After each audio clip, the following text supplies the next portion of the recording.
Ça fait 3 ou 4 mois qu'on est sur ça, qu'on a vu en profondeur.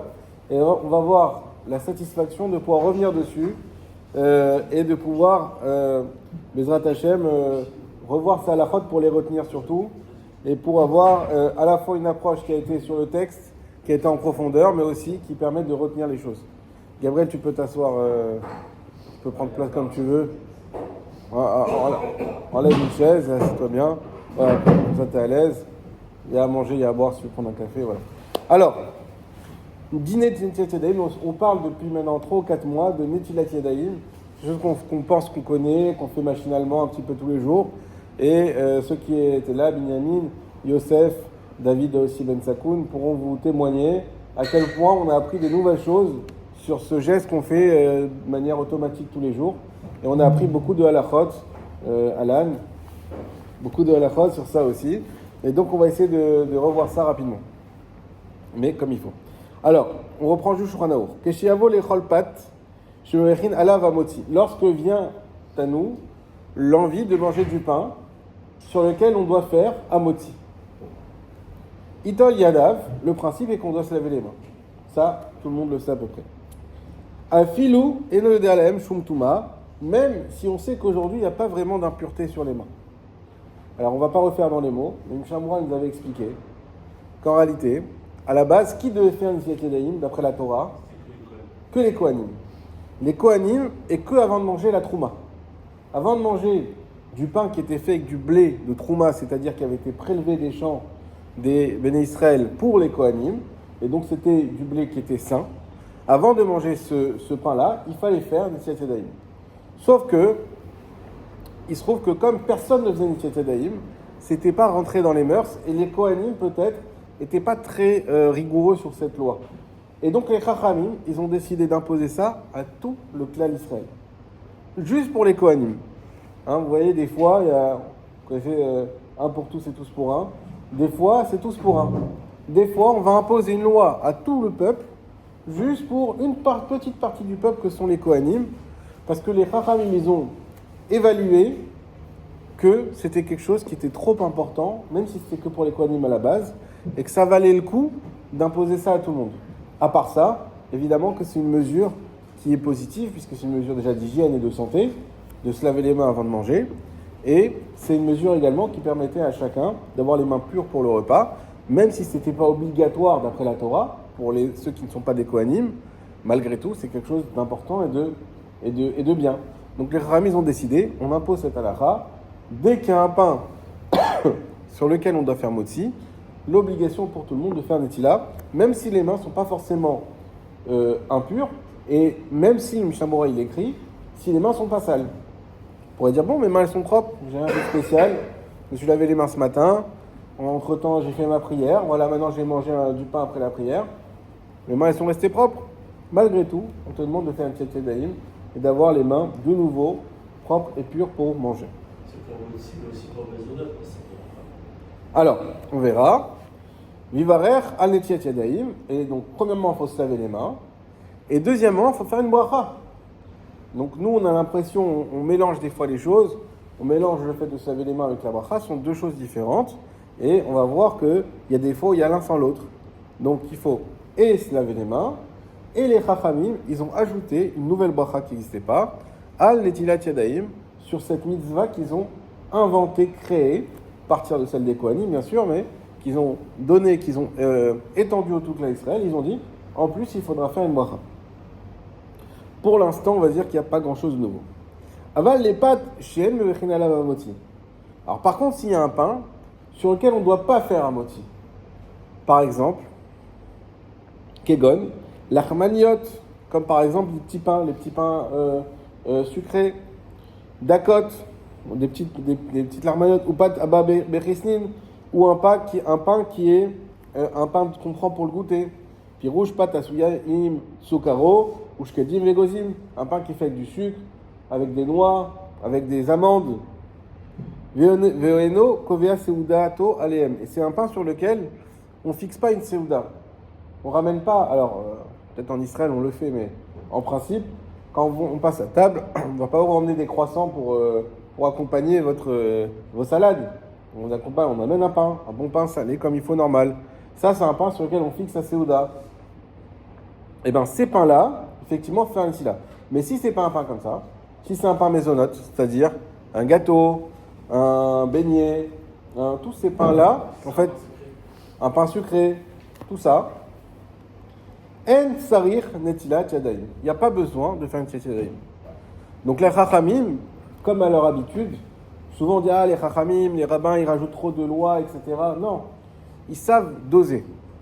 Donc ils ont mis cette loi, effectivement, qu'il faut faire netilat yadayim, mais ils ne l'ont appliqué que lorsqu'il y a un repas important qui est fait avec du pain, du vrai pain. Si c'est pas moti, on fait mezonot. Si c'est pas moti, tu feras la bracha mezonot, mais tu n'auras pas l'obligation de netilat yadayim.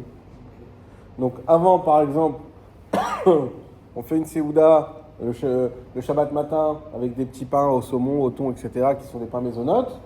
Pas besoin de faire netilat yadayim. Il n'y a pas, lui, la takanat rachamim de faire netilat yadayim et on peut manger directement. Alors, juste, pas besoin de faire les tilas, le bracha. On fait se laver les mains. Alors, on avait expliqué, alors ça on reverra tout à la fin, mais effectivement que si on a les mains sales, oui, il faut se laver les mains. Parce que dans tous les cas, aucune bracha ne peut être faite avec des mains sales. Ça, c'est valable dans toutes les brachot, Netilat, Asher Yatzar, chez Akol, peu importe la bracha qu'on va faire, il faut avoir les mains propres. Mais c'est pas Netilat Yadayim.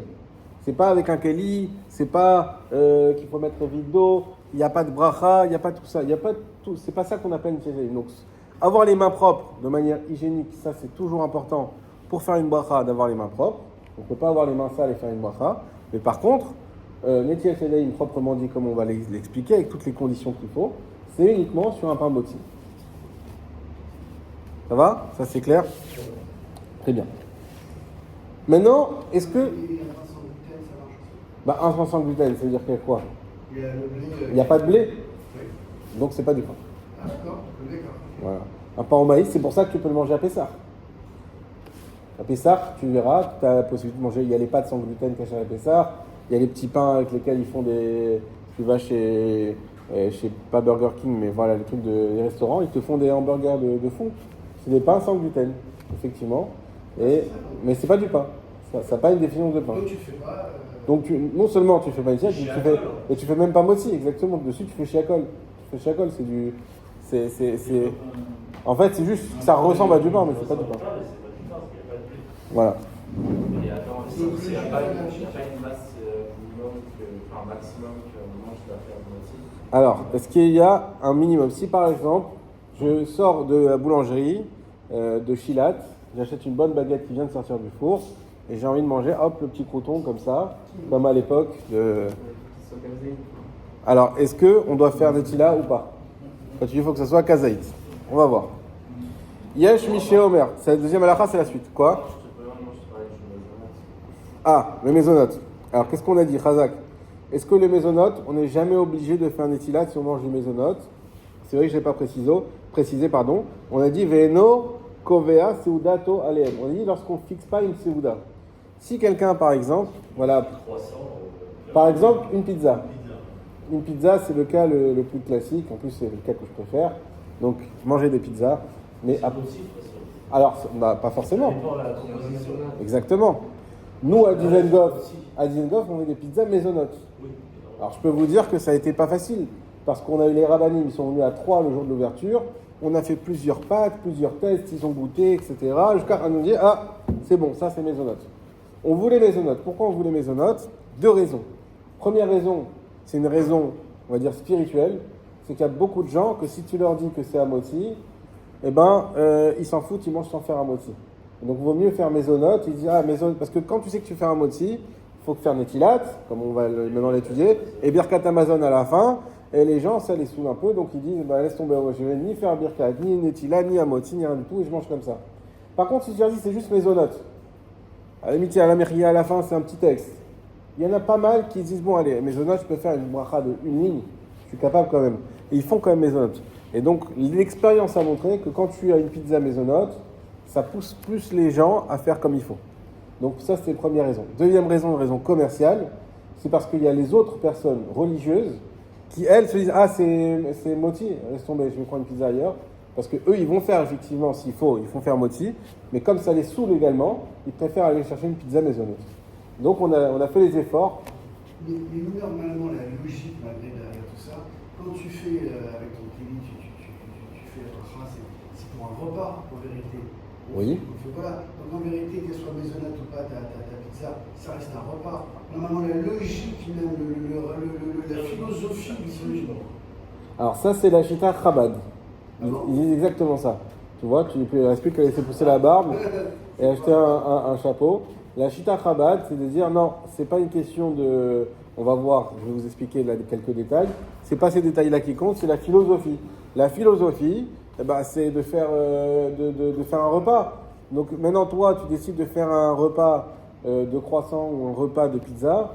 On s'en fiche de si c'est sucré ou pas sucré. Tu fais ton repas, tu fais tes kovea, seouda, tu fixes ta seouda. Alors ça doit être motzi, ça doit être birkat et puis c'est fini. C'est pas la halakha pour tous les autres qui sont pas chabad, c'est-à-dire Sfarad, Ashkenaz, c'est pas ça la halakha.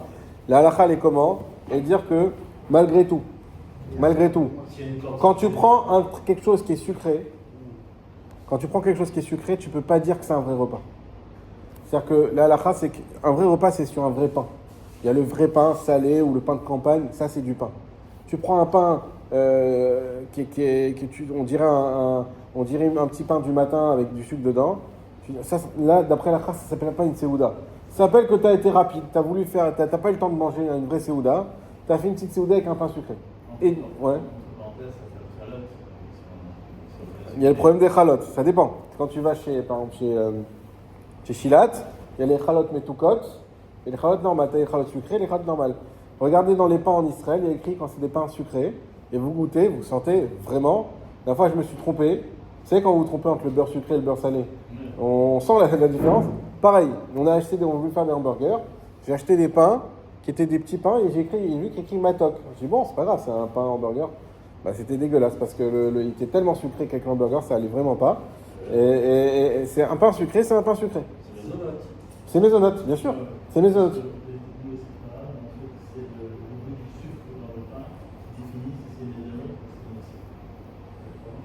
Exactement. Alors maintenant, il y a un bémol.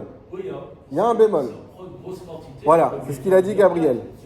Si maintenant, on considère que si maintenant, tu prends un pain qui va au four, pas un pain qui va pas au four. C'est quoi un pain qui va pas au four? J'ouvre une parenthèse. Par exemple, un fricassé. Un fricassé, c'est frit, c'est pas au four. Ça, tu peux en manger 50 kilos, on ne dira jamais que tu as fait un repas dessus, ça sera toujours maisonnote. Une crêpe, c'est une sorte de pain aussi, qui ne va pas au four, qui est à la poêle. Tu peux en manger 50 kilos, tu ne feras jamais moisi sur des crêpes. Oui, des pâtes, même salées. Parce que c'est même pas un pain. C'est pas que c'est un pain sucré. C'est que c'est même pas du pain, si c'est pas cuit au four. Voilà, des pâtes, même si c'est maisonnote des pâtes, c'est bouilli, c'est pas au four. Moufleta, tout ça, tu peux prendre autant que tu veux, tu feras jamais moti et jamais birkat dessus. Pourquoi? Parce que c'est quelque chose qui n'y va pas au four.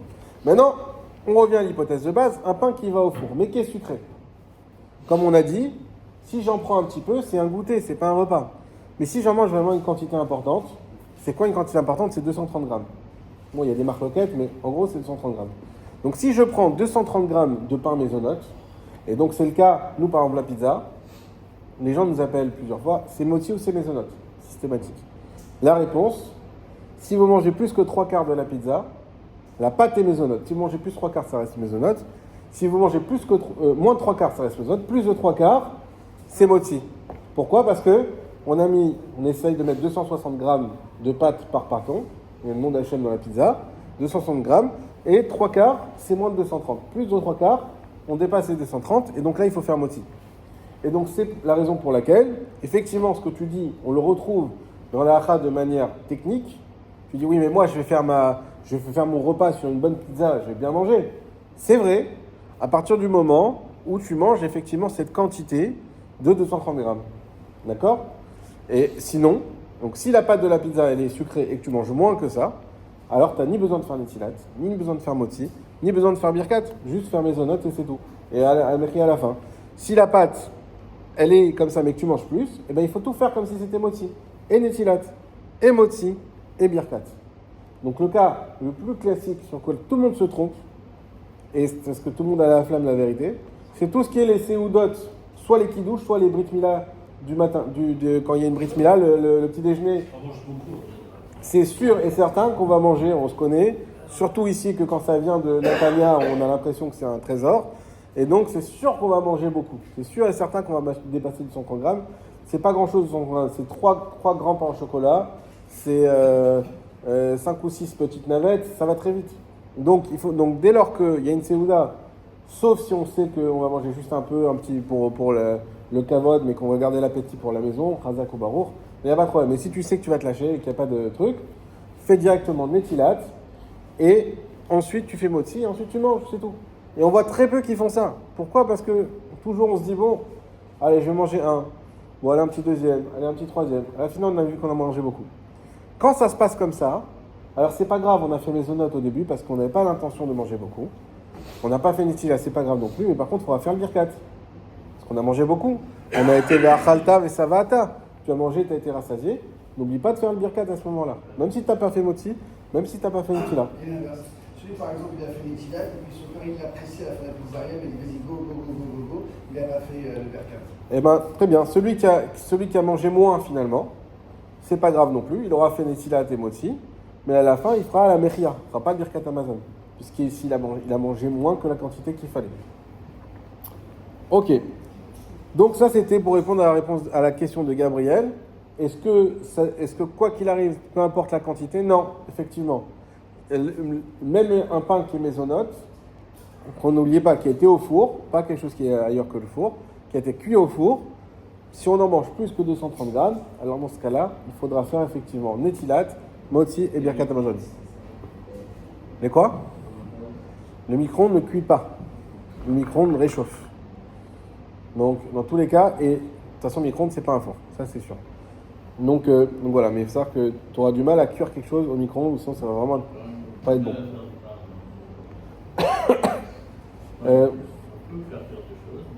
Tu peux, mais compliqué.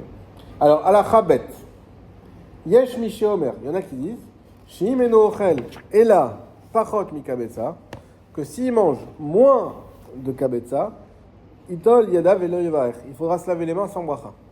C'est quoi le cas ? Quelqu'un qui va manger un morceau de pain, d'accord, mais qui fait moins de 60 grammes. Alors, est-ce qu'on fait netilat ou pas, Alan ? Si je mange un petit morceau de pain, comme ça. Du pain. Pain baguette. Le chilat. Hein ? Non, pas obligé. Alors en fait, oui, on fait netilat, mais par contre sans bracha.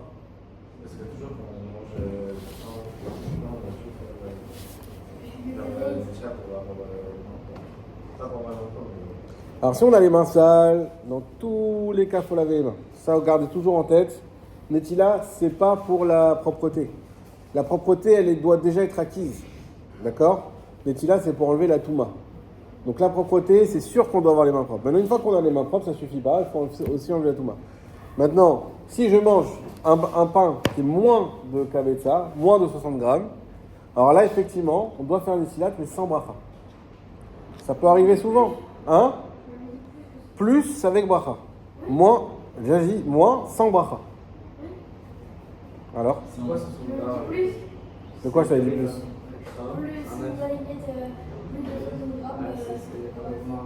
Ça, c'est motzi si tu prends du maisonnote. Si tu as un pain sucré et que tu en manges plus que 230 grammes, tu en manges beaucoup, 230 grammes, ça veut dire beaucoup, là, même s'il est maisonnote, tu ne feras pas maisonnote dessus, tu feras motzi. Maintenant, on va à l'inverse. Tu as un pain qui est motzi, une baguette, et tu manges juste un petit morceau, moins de 60 grammes, donc un petit morceau. Dans ce cas-là, on doit faire un netilat quand même, mais sans bracha. Netilat sans bracha. Imochel pachot mikazait. Maintenant, s'il mange vraiment un tout petit morceau, c'est le cas que je vous ai dit tout à l'heure, il prend juste le crouton pour manger comme ça. Donc il mange moins de 30 grammes, pas moins de 60, moins de 30 grammes. Yesh miché omer, she'en tzarich tol, les netila, pardon.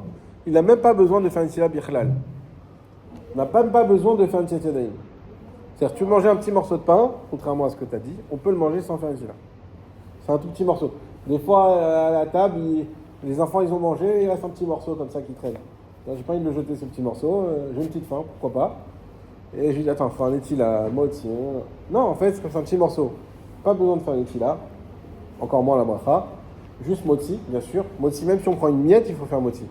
Parce qu'on va profiter. Dès lors qu'il y a un profit, il faut faire la bracha du profit. Donc tu fais, tu manges et c'est fini. Il n'y a pas de birkat, il n'y a rien du tout, puisque c'est un petit morceau. Et la fin. Il n'y a rien. Il n'y a rien. La fin, il faut qu'il y ait au moins kazaït pour avoir le birkat.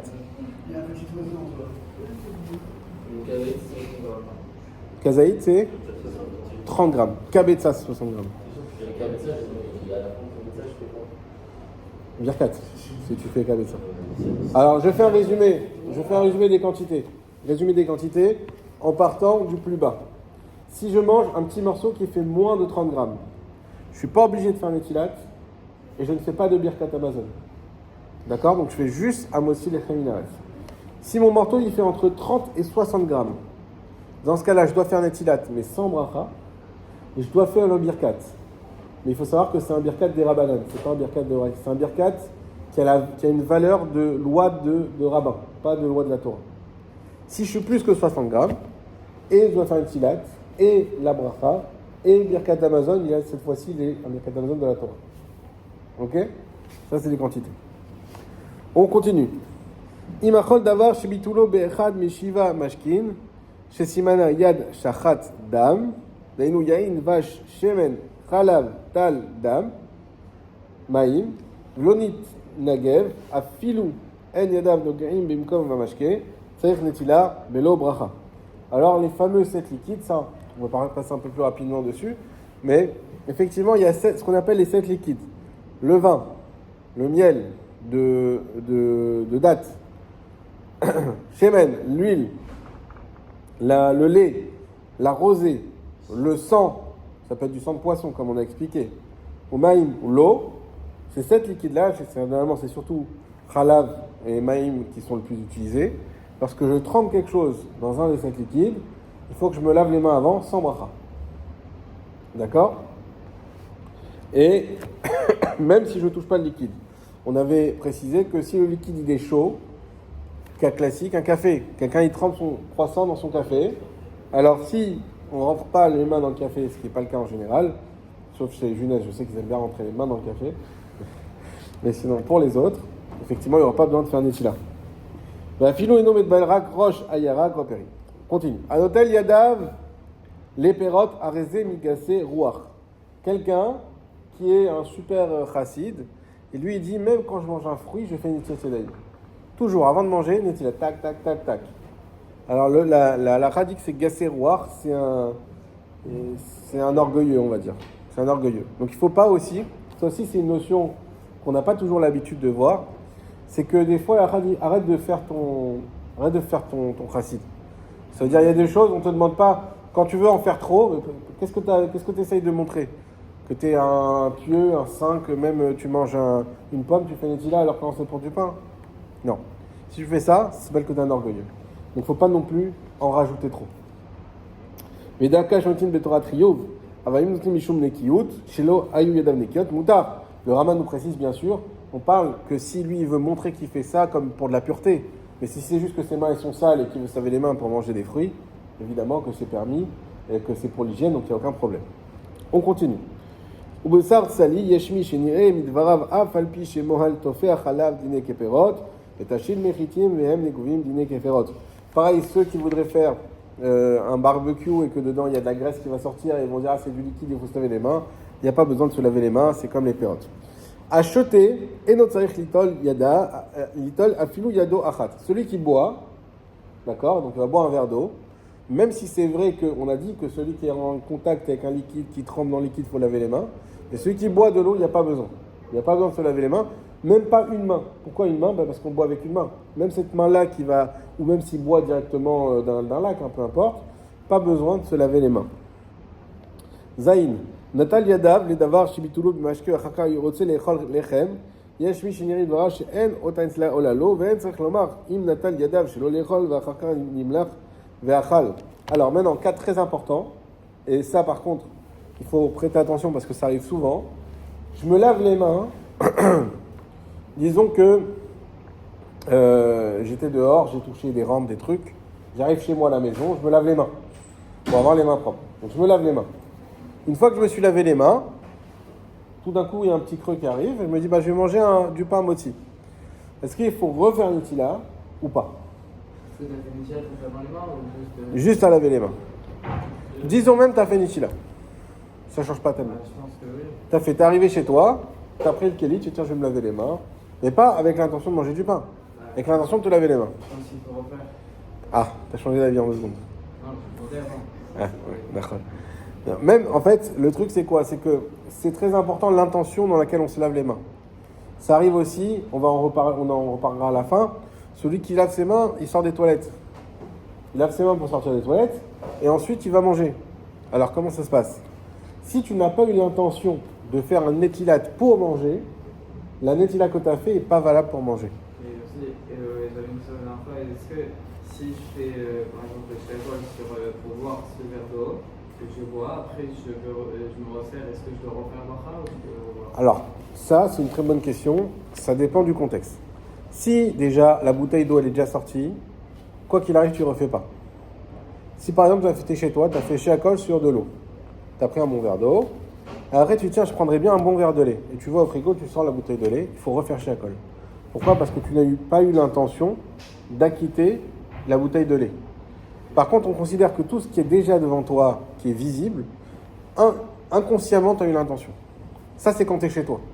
Mais si tu es chez quelqu'un d'autre, par exemple, on fait une fête tournoi de comment ça s'appelle? De baby-foot chez les Junesses. Et il amène au début, bien sûr, il t'emmène des pizzas, il t'emmène pas à boire. Et après, il ramène à boire de l'eau, du coca, de la scie, au fur et à mesure. Il sort la vodka, la boucha, il sort tout ce qu'il faut.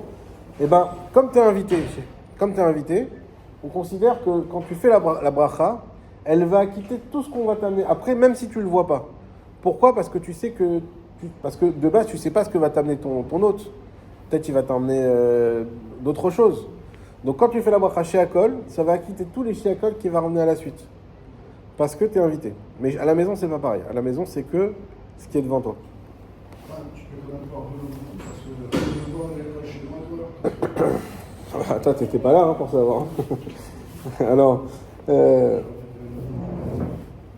ce que je suis en train de dire, que tu prends du lait, et je sais pas, tu prends un gâteau, tu vois, je sais pas, un bonbon, tu dois refaire chaque fois. Bien sûr.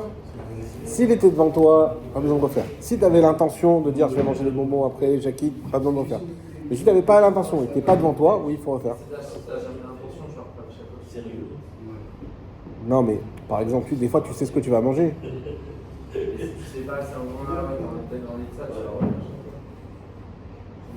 Ouais, mais si par exemple tu sors aux toilettes, tu fais une dilate, mais dans peut-être tu veux faire les deux. Ah, T'attends de. non, Razak. Dans ce cas-là, une seule netilade peut suffire. Simplement, Sur les sugages. voilà, il va falloir faire le bon ordre. Le bon ordre qu'on avait dit, tu sors des toilettes. Déjà, tu laves tes mains pour qu'elles soient propres. Ensuite, tu fais une netilade avec le keli. À ce moment-là, tu fais, on a vu la bracha. Alors, on a vu plusieurs avis. On a dit que tu pouvais faire netilat yadayim. Tu pouvais faire ensuite un moti et après Asher Yatzar, ou faire aussi Asher Yatzar avant un moti, parce que d'après certains, c'est pas une interruption. Et quel métier là tu fais 1, 2, 3 ou 1, 2, 3, 1, 2, 3 1, 2, 3, 1, 2, 3, puisque tu veux manger. Ouais. Rappelle qu'on avait dit on se lave les mains, on fait la chirurgie, mais après on se lave les mains. Aussi, d'accord.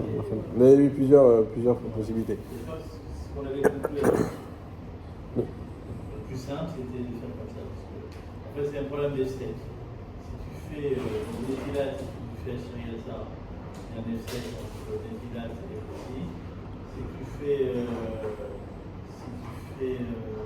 que tu fais. Si tu fais laver les mains Asher Yatzar et Netilat, il y a un problème de sec entre le lavage des mains et la bracha de Sejidani. Et si tu fais après la Asher Yatzar, en fait, Tu l'as trop prolongé. Au moment où tu dois faire la Asher Yatzar. Ah, en tout cas, tu as cette possibilité en sortant des toilettes de faire une étilade qui va être valable à la fois pour te laver les mains et aussi à la fois pour le moti à partir du moment où tu as l'intention.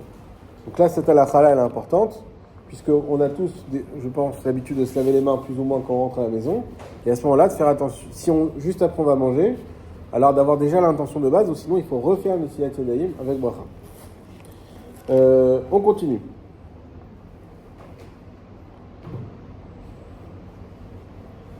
ואם לא יסייר דתו איתו בלא ברכה, אם נגע באחד במקומו במתופות וגופו יחזור ולהתעל. אוקיי. ח' מי שהיה במדבר או במקום סכנה ואין לו מים, פטור מנטילת ידיים. Celui qui est dans le désert ou dans un endroit dangereux. C'est quoi un endroit dangereux? Des fois, il vaut mieux pas s'arrêter là où on est, parce qu'on sait que c'est un endroit qui est pas très, qui craint un peu. Ou ça peut être parce qu'il y a des antisémites dans le coin, ou peu importe. Dès lors qu'on ne peut pas faire une tila, alors on n'est pas tout. D'accord? Quand on est dans l'impossibilité de faire une tila, c'est pas un cas où on va te dire, bah tu peux pas faire une tila, et ben tu manges pas. Non, tu peux manger quand même sans une tila, t'es pas tout. Parce que tu as Quoi? Faut faire moitié, bien sûr. Mais si tu n'as pas d'eau, tu n'as pas tout ça, voilà, t'es pas tout. צריך להיזהר מנטיית ידיים, שכל המזלזל מנטיית ידיים חייב נידוי, ובא לידי עניות ונעקר מן העולם.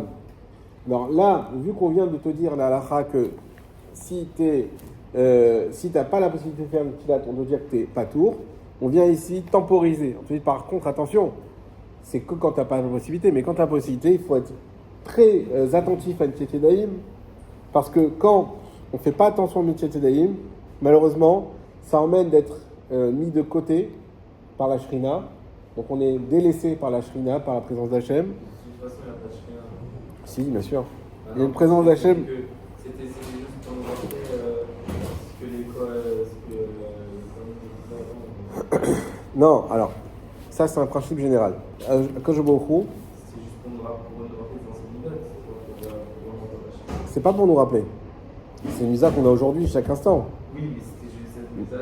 D'accord, mais maintenant que cette mitzvah elle a été posée par les Chachamim, elle est validée par Hachem. Oui, mais si elle n'a pas de shrina quand même. Si, en fait, Akash Baruch Hu, Akash Baruch Hu, il se rapproche des gens, il s'éloigne des gens. Et c'est nous qui décidons si on veut qu'il se rapproche ou s'il s'éloigne. Il y a des choses qui éloignent Hachem, il y a des choses qui rapprochent Hachem. Et il faut savoir que lorsque on ne fait pas Netilat Yadayim, ça fait partie de ces choses-là qui nous mettent, nous, à l'écart. Nidouille, à l'époque, c'est quand on était excommunié, c'est qu'on était mis de côté, personne ne pouvait s'asseoir à côté de nous, et on n'avait pas le droit de voir des gens pendant un certain temps, etc. C'était un nidouille. Aujourd'hui, il n'y a pas de nidouille, mais ça veut dire que lorsque tu ne vas pas faire un tila, ça te sépare des autres personnes qui font la Torah. Et à part ça, ça emmène à la pauvreté. Et on avait vu, je vous le relis parce que c'était sympathique,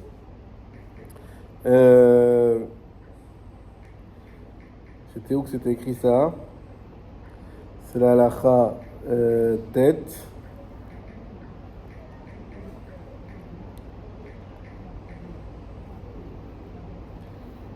Voilà.